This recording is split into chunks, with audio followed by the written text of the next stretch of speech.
Baik, kami lanjutkan Head to Head with Elvira. Saya kasih kesempatan Bang Abdul singkat saja karena kita harus masuk ke pertanyaan mahasiswa dan juga pertanyaan YouTube. Ya, Silakan. saya karena tadi Bung Ade Armando menyampaikan bahwa dia mendapatkan video yang viral. Saya mau tanya Ade Armando, Anda mendapatkan video dari mana? Karena pertama kami lihat itu di YouTube Anda itu pertama kami. Tapi kalau Anda bilang dapat dari mana, saya tantang Anda boleh sebutkan siapa yang mendapat ini. Kalau Anda tanya sekarang ya pasti saya nggak bisa jawab. Oke. Cuma nggak kalau sekarang. Kan Nanti- Anda minta agar sebut nama akun yang menyebarkannya. Iyalah. Itu nggak mungkin saya jawab sekarang dong. Berarti Roy mau Suryo Baik, jangan nanti pura-pura kita nggak akan ngerti ada ini. episode selanjutnya. Saya harus Nah, jeda. yang ingin saya Agak katakan. bergeser. Sokro bikin hoax Oke, berarti. Mas Roy sebentar. Ada Bang Reli. Sebentar, ini kan seharusnya saudara pengacaranya Pak JK ini menenangkan situasi. Kan dengan melaporkan saudara Rismon itu sudah betul. Apa yang saya maksud di sini, ini kita agenda malam ini membahas apa terkaitan dengan ijazahnya Pak Jokowi. Nah, terkait pernyataan saudara Ade Armando yang dinyatakan di podcast itu tadi dibantah oleh pengacara Pak Jokowi, itu podcast itu kan tidak bisa kita bilang berdiri sendiri. Podcast itu memang waktu itu waktu bulan puasa ya kalau nggak salah itu. Bukan, ini barusan. Baru. Barusan, Mas. Nah, gini. Mas kalau nggak ngerti konten nggak usah. Ya. Artinya Oke. begini. Gini. Baik, kita Ade nanti akan Armando ini Bapak-bapak, saya harus menanggapi jeda. dengan itu tidak Saya harus betul. jeda. Parah, Kita parah, harus parah. balik ke Nggak ngerti konten, diskusi nggak usah utama kita. Saya harus ke mahasiswa Iyalah. dulu. Bicara Waktu kita pakai data. terbatas. Jangan Silakan bicara pakai pertanyaannya omong-omong. ditujukan untuk siapa dan singkat. Singkat aja mungkin pertanyaannya buat Bang Abdul ya selaku Kuasa hukum. kuasa hukum Pak JK. dari Pak JK. Bang, menurut Abang nih ya, kan sekarang tuh di dalam konteks pembaruan kasus saat ini ya, yang aktornya baru, kita sebut aja Pak Yusuf Kalla kan sebagai pelapor. Menurut Abang nih, Pak Yusuf Kalla tuh di sini melaporkan atas dasar keresahannya sebagai masyarakat biasa yang skeptis akan kualifikasi mantan presidennya, atau sebenarnya tuh Pak JK itu punya kepentingan-kepentingan yang ingin ditunjukkan secara tersirat gitu Abang kira-kira. Bang, terima kasih banyak ya Bang. Baik, terima kasih. Jurusan politik ya. Oh politik ya? Oh Nah, beda pertanyaannya. Yang jawab orang hukum. Silakan Bang Abdul. Iya, jadi saya jawab simpel aja. Ya. Pak JK yang pertama kenapa mengambil langkah hukum untuk diuji di sana, apakah betul tuduhan yang dalam AI itu supaya terungkap siapa-siapa yang mendesain video itu, pemilik YouTube-nya siapa, terus siapa, maksud untuk apa di situ. Itu sebenarnya langkahnya Pak JK. Karena beliau sebagai tokoh bangsa negarawan, guru bangsa, tidak terlalu remeh-temeh untuk dikaitkan dengan persoalan ini. Apalagi beliau dengan Pak Jokowi pernah sama-sama memimpin Republik ini. Jadi clear di situ, beliau tidak punya hasrat apalagi intrik politik, nggak ada. Nggak ada. Fokus Pak JK akhir-akhir ini adalah bicara tentang kebangsaan, bicara tentang bukan saja pada nation state, tapi sudah melewati sekat negara. Beliau sudah pikiran dan tindakannya sudah ada bagaimana perdamaian di Palestina, bagaimana soal perang di Iran, kayak gitu. Terlalu kecil kalau soal ijazah Pak Jokowi. Karena itu Pak JK menyampaikan bahwa kita tutup dan kita close persoalan ini, ya biar kita lanjut pada persoalan bangsa yang lebih besar kayak gitu. Jadi bukan Pak JK tidak mencari panggung lah, karena Pak JK sudah menjadi tokoh bangsa. Beliau sudah kemana-mana diundang menjadi narasumber, menjadi rekonsiliator dan lain-lain. Begitu Adinda. Oke, baik. Saya bacakan pertanyaan dari penonton YouTube CNN Indonesia. Ini statement dari Wan Kibul, logika aja kalau orang nuduh terus yang dituduh suruh membuktikan, kacau balau hukum kita kalau logika seperti itu. Ada pernyataan dari Wan Kibul. Terima kasih. Ini ada pertanyaan untuk Anda Prof. Dari Muhammad Ridwan Anwar 4116. Oke, ini sepertinya komentar juga. Sepak terjang Pak Yusuf Kalla dalam mendamaikan sudah diakui. Jadi saran untuk Pak Jokowi sudah tepat supaya Pak JK yakin ijazah Jokowi asli, jadi tunjukkanlah. Betul. Menjawab pertanyaan. Jadi kan sudah disampaikan sama Pak Jokowi bahwa siapa yang mendalilkan harus membuktikan. Tadi sudah disampaikan juga bahwa Pak Jokowi juga dalam hal ini melalui jaksa akan menyampaikan bahwa Bapak adalah benar alumni Fakultas Kehutanan UGM, sudah mengikuti Tridharma Perguruan Tinggi, sudah mengikuti semua proses dalam pencalonannya, sudah diverifikasi semua ijazahnya oleh pihak-pihak yang berwenang dalam hal ini negara, sehingga itu akan kita buktikan. Jadi semudah itu. Nah, nanti yang mengatakan bahwa ijazah Bapak itu tidak asli harus membuktikan. Sehingga nanti akan diadu, masuklah ke pengadilan, disitulah forum pembuktiannya. Ya silakan. Kalau memang mereka bisa membuktikan bahwa itu tidak asli, ya silakan. Tetapi semua yang tadi saya sampaikan itu sudah terang benderang. Bisa kita lihat. Gitu loh. Jadi kalau lantas akhirnya sekarang, ya tunjukin dong, sudah ditunjukin. Mau apa lagi? Ya, sudah ditunjukin orang yang tadinya sangat kuat mengatakan itu tidak benar atau tidak asli, sekarang mengatakan benar. Enggak kalau itu. Nah, ketika ada orang yang mengatakan itu benar, mekanismenya sekarang ada yang menolak. Sehingga maksud saya nih, hati-hati kita bangsa Indonesia.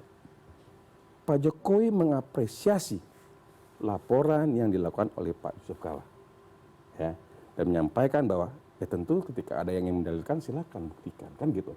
Oleh karena itu tanpa harus kesana kemari, yuk kita tunggu. Kalau bicara masalah ijazah Bapak, kalau bicara masalah laporan Bapak JK ya kita nggak ikut campur di situ, kita menghargai dan saya pikir sudah tepat. Pak JK memberikan contoh dan kita sangat mengapresiasi. Pak JK memberikan contoh, kalau Anda merasa dirugikan hak-haknya, laporkan oleh mekanisme. Saya rasa itu. Oke, baik. Terima kasih. Saya ke Mas Roy, ada komentar dari @teplok9846. Roy Suryo sudah panik karena Rismon akan jadi saksi mahkota di peradilan pidana tuduhan ijazah palsu Pak Jokowi. Siapa yang panik? Siapa sekarang orang yang percaya si Omon itu? Ya, kepada teman-temannya saja dia berkhianat. Kepada Tuhan, Allah Subhanahu wa taala aja dia menipu dengan dia membuat surat kematian palsu. Nggak bisa lagi dia dipercaya. Ya, ngapain juga? Jadi makanya kalau saya ditanya, "Mas, kenapa nggak dijawab?" Nggak usah dijawab dia. Dia sudah jadi zombie. Karena sudah mati kok hidup lagi. Udah itu aja, nggak usah dianggap lagi tuh si omon-omon itu. Oke, baik, terima kasih. Itu ya respon dari Mas Roy ya, jadi tidak panik ya. Tapi pertanyaannya betul akan jadi saksi mahkota? Nah, kalau saksi mahkota atau tidak, tadi Bang Azmi bilang tadi bahwa jaksa dan penyidik akan berdiskusi apakah masuk atau tidak. Nggak masuk. Karena kenapa? Benar. Karena kenapa ada permohonan restoratif justice. Iya. Kalau bicara saksi Orang bohong mahkota mau jadi adalah saksi mahkota. saksi tersangka atau terdakwa yang bersaksi juga di dalam persoalan yang sama. itu. Kan gitu. Tetapi apakah restoratif justice-nya ini sekarang atau bagaimana? Kan restoratif justice itu bisa di penyelidikan, di penyidikan, di tuntutan, di persidangan. Iya. Kita nggak bisa jawab itu. Makanya saya sampaikan dari tadi, supaya masyarakat tidak bingung, yang pasti ada mekanisme kebenaran. Ada orang yang tadinya mengatakan itu tidak asli, mengatakan itu asli. Dan mau ditarik kemana, kita serahkan kepada negara. Negara yang akan mengatur. Saya rasa demikian. Oke, baik. Berarti belum fix ya Belum jadi fix saksi dan orang itu mahkota nggak punya ya. integritas Oke, lagi lah, baik. udah. Ini ramai soalnya Nggak sudah usah dibahas. dipercaya Pak lah. Rismon akan jadi saksi mahkota. Nggak bisa. Saya Kalau ke dia Bang dapat Azmi. RJ nggak bisa jadi saksi mahkota. Udah itu secara hukum Baik, gitu. saya ke Bang Azmi. Bang Azmi, ada dari pertanyaan dari Supermac. Lantas kenapa kasus ini tidak kunjung P21 menurut Pak Azmi? Apakah sengaja diperlambat atau bagaimana? Bodong karena ijazah. Ya, tentu kenapa tidak P21? P21 itu kan berarti jaksa percaya diri bahwa pembuktiannya nanti di persidangan kokoh. Sewaktu dia merasa konstruksi perkaranya belum kokoh, berarti jaksa harus memastikan, make sure. Jika hari ini ada 700 bukti itu, kalau itu tidak bersesuaian, Nah, itu artinya sama dengan tumpukan kertas saja. Nggak ada gunanya. Kalau memang tidak ada. Jadi bukan dalam hukum pidana itu bukan kuantitasnya, tapi kualitas alat bukti itu relevan tidak atas perbuatan dan keadaan. Ini yang memang mungkin dicari. Jadi jaksa ya sangat hati-hati. Apakah ada lubang di sini sehingga jaksa ya kenapa tidak P21? Makanya keberanian jaksa pada perkara-perkara yang clear tidak selama ini. Apalagi 700 atau ratusan alat bukti tadi sudah ada. Seharusnya dengan ingredient bumbu-bumbu alat bukti itu tidak ada keraguan dia. Ini yang menurut saya menjadi penting. Jadi ada catatan jaksa belum sinkron atas data-data dan alat bukti tadi. Kedua saya ingin mau menyatakan gini, RJ tadi disinggung. RJ itu kan pemulihan kesepakatan para pihak yang terkait dalam pusaran peristiwa atau laporan tersebut. Jadi tolong RJ itu ibarat sebuah pohon. Jadi laporan polisi itu adalah akarnya. Jika pelapor sudah mencabut nomor laporan melalui RJ, ya seharusnya seluruh cabang dan daun atau Nah, itu. pihak-pihak yang di dalamnya itu ya ikut gugur. Betul. Artinya apa, Bang Asmi? Artinya jika Ya, ada 3 semua nama, gugur. kan kita tahu ada klaster pertama, klaster kedua. Karena Mas Roy laporannya di udah klaster dicabut. 2 ya, Mas ya? Iya, laporannya udah dicabut. Ini untuk mengingatkan kepada publik, Bang Asmi. Saya lurusin nanti ya. Nanti boleh, boleh nanti. Ya ini ya lagi Jadi ya ada lagi 3 nama. karena nomor laporan tuh dicabut gitu loh. Iya, nomornya sama. Ini laporan Jadi polisi itu artinya apa? Serta-merta posisi semestinya Mas Roy dan demi Dr. kalau itu Iqbal. udah RJ kan ada pemulihan satu rangkaian kalau mereka itu. Kenapa hari ini dicabut-cabut? Emang ini menu prasmanan yang dipilih-pilih begitu? Ya kan? Ini kan yang harus kita ini restoratif justice bukan transaksional justice. Kalau kita mengedepankan, karena RJ itu kan living law-nya kita, masyarakat Indonesia. Yo, jadi kok ini kok ada yang dipilah-pilah. Lagi-lagi ya, kita boleh berdialektika yang berbeda untuk ini. Tapi kalau mengerti makna filosofi RJ sejak awal, tidak begini. Oke. Ini kok jadi kayak pagar apa ya kriminalisasi bagi seseorang. Kalau equal saja. Ini kan dua-duanya memang suka ya begini iramanya. Jadi kita sulit juga. Ada yang begini, ada begini. Ya sudah dah, kita Oke, nikmati jadi menurut saja. Bang Asmi harusnya gugur juga ada 2 nama lain ya. Iya Oke, dong. baik. Oke. Ini akarnya udah Mau selesai direspon kok. langsung, mau direspon Monggo, langsung. silakan Abang. Saya menghargai pendapatnya Bang Asmi, karena tentu kan nanti yang bisa menjelaskan ini kan adalah penyidik dan jaksa. Tadi disampaikan yang mengendalikan beliau, gitu kan. Apakah mekanismenya penyelesaian menggunakan RJ KUHP lama atau KUHP baru? Karena ada masa transisi nih Bang Asmi dan teman-teman semua. Jadi kita harus lihat. Jadi saya tadi hargai, boleh-boleh aja, saya lakukan aja sampai. Tetapi juga ada aturan-aturan juga. Siapa tahu ada nanti gelar tertentu yang mencabut status tersangka seseorang, bukan persoalannya. Udah ada suratnya. Karena Pak. apa? Itu Karena itu? ada Udah ada aduan dan laporan yang sekarang sudah tersangkanya, di mana sudah tidak ada lagi yang dipersoalkan terhadap tersangka tertentu. Jadi saya menghargai pandangan Bang Asmi. Tetapi kita juga harus menghargai dan tidak boleh menilai atau menghukum jaksa dan penyidik dengan mengatakan tidak begini, tidak begitu, harusnya begini. Ya, makanya saya bilang saya hargai. Tapi kita juga lihat aja ke depan. Kalau nanti Kira, tiba-tiba saya mau sampaikan dulu Dan ini pembaharuan kurang update ini. Bang Roy sebentar, Ya. pembaharuan kitab undang hukum pidana Betul. kita yang sekarang itu dalam pasal 53-nya sekalipun ada persoalan prosedural dan kepastian hukum tadi yang dikedepankan adalah keadilan. Ini hanya masalah hati kita yang jernih dan ingin menuntaskan sebagai anak bangsa. Iya, oleh karena itu ini kan persoalan kan Pak Jokowi melakukan aduan dan pelaporan. Sudah masuk di tangan penyidik dan kejaksaan. Ya kan? Yang tadi dicek sama diakses sama Bang Azmi kan penyidik dan jaksa nih. Ya silahkan. Tetapi kami melihatnya kami Pak Jokowi dan Pak Rismon sudah nggak ada masalah. Kemudian kita memberikan administrasi, dokumen-dokumen sudah kita sampaikan. Masalah nanti mekanismenya mencabut status tersangka seseorang. Berarti clear dokumen dari Pak Jokowi, keterangan dan lain-lain sudah disampaikan sudah semua terbuka ke kok. penyidik. Orang kita penyidik datang kita ke Solo juga sudah Itu yang prasmanan dikutip tadi, kok. Mbak Elvira. Masalah nanti selera bagaimana? Ini yang saya harus katakan. Tapi beda ketika di klaster lainnya pemberian RJ itu lebih cepat relatif waktu itu dibandingkan yang kasus Bang Sekali Rismon. lagi dalam hal ini Pak Jokowi hanya menerima masalah mekanisme penyelesaian dan atau pencabutan status tersangkanya kan di penyidik dan di kejaksaan. Sekali lagi saya bilang saya menghargai pandangan beliau, tetapi juga kita harus menghargai pandangan penyidik dan jaksa. Nggak bisa kita hukum mereka juga. Kalau emang kalian pada protes misalnya, Mas Roy dan tim protes, ada prapit kok. Oke. Buktikan saja apakah ini akhirnya lebih cepat karena terbukti di prapit, ya kan dari awal kalau nggak salah beberapa bulan lalu selalu ditantang. Malah kalau nggak salah ya Dirkrimum kalau nggak salah atau pokoknya pihak dari Polda Metro Jaya mengatakan kalau tidak terima Silahkan ajukan kan sederhana itu artinya ya monggo kan ada penasihat hukum Makanya gunakan tunjukkan saja, kan udah gitu. dari Masalah hal-hal lain Oke. masalah hal-hal lain dinamika lain ada gesekan lain ini yang sebenarnya kami melihat yuk kita sama-sama ikuti aja nggak usah terlalu banyak komentar Oke. kira-kira gitu. Oke, baik. Agar tidak banyak komentar karena waktu kita sudah habis, saya berikan kesempatan untuk closing statement saja. Saya mulai dari Bang Asmi, singkat saja Bang, 1 menit. Ya, saya pikir ini menjadi menarik. Apapun itu menjadi hiburan rakyat juga menurut saya gitu. Jadi seolah-olah adalah hiburan, tapi ini harus dituntaskan menurut saya segera. Setiap perkara itu memang harus ada akhirnya.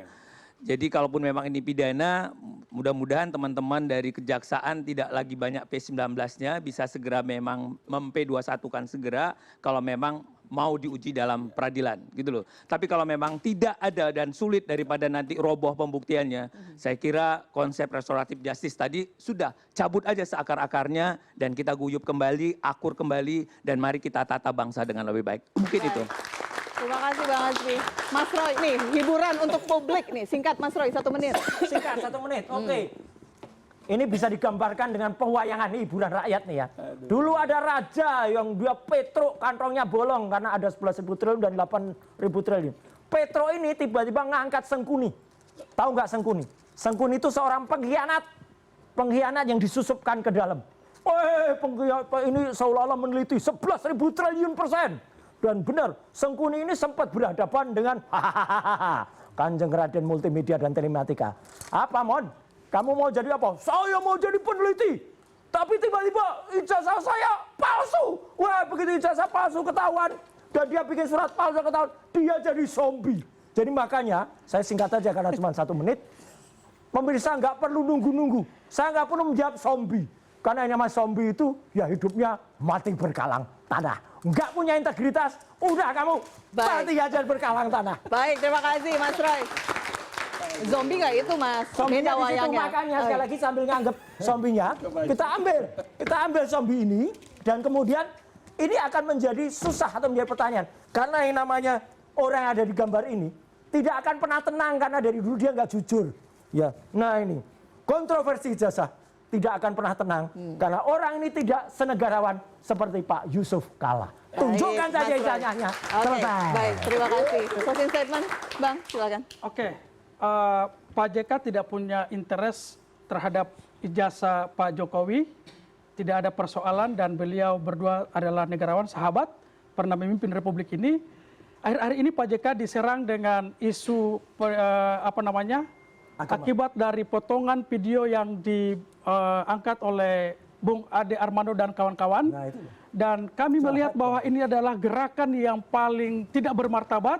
Ini berpotensi yang dilakukan adalah kejahatan besar karena Mbak Alfi, saya adalah korban dari kerusuhan di Ambon.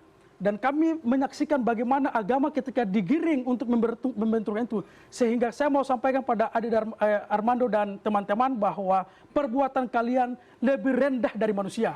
Dan itu akan kami kejar sampai kemanapun. Oke, baik. Terima kasih, Bang. Closing statement, singkat. Baik, jadi terima kasih tadi Bang Abdul Haji sudah menyampaikan bahwa tidak ada urusan dengan ijazah Pak Jokowi. Dan saya rasa itu sudah benar. Maka jika ada siapapun termasuk Pak JK yang merasa dirugikan, dicemarkan nama baiknya, silakan menempuh jalur hukum. Dan oleh karena itu saya juga sampaikan di sini sebenarnya ijazah itu sudah disampaikan, ya, secara terbuka kepada semua. Makanya ada pihak-pihak tertentu yang akhirnya sadar, oh asli, sehingga biar ini lurus, sehingga lebih kurangnya seperti itu. Namun untuk bicara masalah ijazah itu sendiri, ya kita tunggu aja. Tadi Bang Hasbi sudah benar itu. Kita ikuti aja. Ya, nanti jaksa yang akan menyampaikan di situ. Dan saya rasa kita masyarakat jangan mau terpancing. Kita fokus aja, kita selesaikan persoalan ini dengan baik. Baik, terima kasih. Prof, saya ke Bang Reli. Closing statement. Terima kasih. Saya sampaikan bahwa apa yang dilakukan oleh Pak JK itu udah hal yang tepat. Melaporkan Saudara Rismond akibat pernyataan yang disebut di EI. Nah, nanti aparat penegak hukumlah yang akan membuktikan supaya ini tidak liar isunya, tidak masyarakat juga tidak mendapat berita hoak dan mendapat pencerahan adik-adik semua masyarakat supaya tidak bingung. Itu pula yang dilakukan oleh Pak Jokowi, melaporkan ijazah yang disampaikan oleh Roy dan kawan-kawan yang sekarang menjadi Roy dan Tipa, bahwa ijazah Pak Jokowi itu, makanya sekarang ini kita ikutin aja alur penegak hukum tersebut, biar nanti aparat penegak hukum yang akan membuktikan. Itu saja, Terima kasih. Oke, terima kasih Bang Roli. Closing statement-nya Bang Ade sebagai penuntut. Ya, saya akan mengikuti gayanya Prof. Firman nih. Saya juga menghargai apa yang tadi dituduhkan oleh kuasa hukum Pak JK. Tapi saya harus ingatkan bahwa saat ini saja ada 18 organisasi yang melaporkan Pak JK atas dasar tuduhan yang kurang lebih sama Lah, ya itu ada dengan buat apa yang provokasi saya itu. sampaikan. Bukan saya memobilisasi mereka, saya nggak punya hubungan sama mereka. Udahlah, Mereka sama-sama PSI itu. ini khas Bapak ya memotong omongan orang. Enggak kan memang PSI kalau itu. Tunggu Mas Roy, tunggu. Iya, memang. Silakan Bang Nggak Ade. ada buktinya udah. Sudah Ya. closing statement Mas Roy, silakan Ya, Bang Ade. ini closing statement, jangan main wayang lagi. Nah, saya katakan adalah bahwa tolong ya, 18 organisasi ini juga merasa bahwa tidak pantas lah Pak JK mengatakan bahwa dia bilang bahwa umat Kristen itu pada saat perang tersebut itu merasa membunuh umat Islam itu sebagai tindakan syahid. Dan sebaliknya umat Islam juga menganggap diri mereka kalau sampai terbunuh oleh umat Kristen adalah mati syahid. Oke. Itu sesuatu yang justru memecah belah bangsa ini. Nah, saya juga mengkritik itu. Jadi kalau Pak Abdul menganggap bahwa Pak Abdul mengatakan apa yang saya lakukan sangat rendah, saya ingin ingatkan barangkali Pak Abdul ingatkan Pak JK, jangan bicara semacam itu. Karena itu akan memecah belah Ini bangsa. saya bantah. Dan terakhir, Ini closing statement. terakhir, Saya bilang buat Ade Armando terakhir, bahwa Pak JK Abdul, adalah tokoh perdamaian Iya. yang sudah diakui dunia Udah, untuk oke. itu. Siap, Dan Pak siap. JK adalah orang yang mendamaikan konflik, bukan saya di Ambon Poso, tapi di mana-mana. Anda sedang membangun narasi yang tidak tepat. Ya. Saya ingatkan Oke. sekali lagi Ade Armando. Baik. Jangan marah-marah. Oke. Saya terakhir bagi Saya akan kejar terpen- Anda, serius. Saya akan kejar Anda. Oke, Saya di ayo, sini, fokus. kejar aja sini. Fokus. Oke. Saya mau bilang Waktu sudah terakhir nih ya. habis. Satu hal yang terbukti adalah bahwa memang ternyata ada hubungan yang dekat antara Roy Suryo dengan Pak Yusuf Kalla. Ya, buat kita semua itu adalah sebuah informasi yang penting bahwa ternyata beliau berdua itu datang dari sebuah perahu yang sama. Terima kasih. Oke, baik. Terima kasih Bapak-bapak, terima kasih. Saya harus tutup diskusi kita malam hari ini. Di tengah perbedaan narasi, publik menanti satu hal yang sama, kebenaran yang diuji fakta bukan sekedar kata. Biarlah kemudian hukum yang berbicara agar terang mengalahkan prasangka dan demokrasi tetap terjaga. Saya Elvira Karunisa, kita jumpa lagi pekan depan di Head to Head with Elvira. Selamat malam.